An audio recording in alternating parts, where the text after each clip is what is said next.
We begin here. In his reply to the question of race classification after South Africa's 3 decades of democracy, President Cyril Ramaphosa says every South African is by definition an African.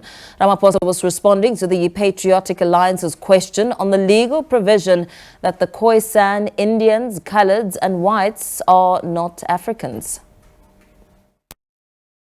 Equally of the African continent, and as declared in various iconic documents like the Freedom Charter, South Africa belongs to all who live in it.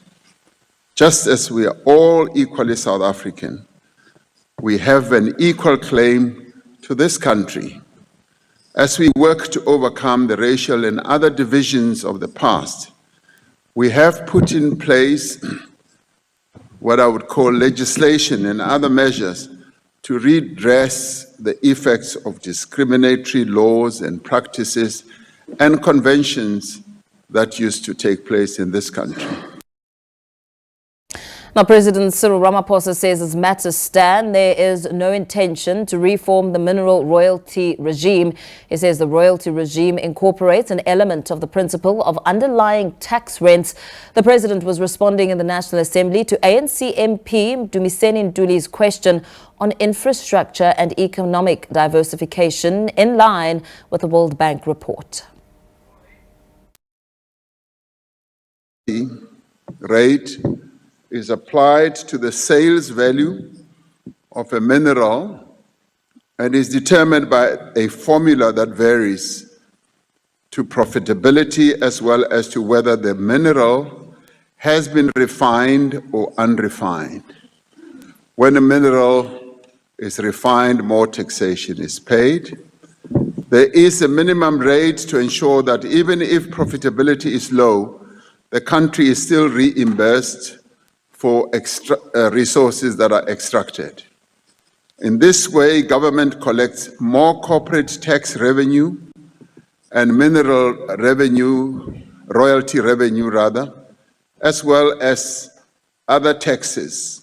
During the commodity booms, this leads to a higher level of taxation. Statistics from the South African Revenue Service show that mineral royalties doubled from 14.2 billion to 28.5 billion between 2020-2021 and 2022-2022. And this was largely driven by the commodity boom that we experienced. They remained elevated in the year 2022-2023 before dropping to almost 16 billion rand in 2023 and 2024, indicating that companies were not during that period as possible as they were the year before. In addition to the payment of mineral royalties, mining companies, like other companies, contribute to national revenue through payment of corporate taxes, that is income tax. They also contribute through capital gains tax whenever they dispose of either their assets or even their mineral rights as well. And they also, of course, pay their VAT and other related taxes that have to do with the employment of people that work for the company.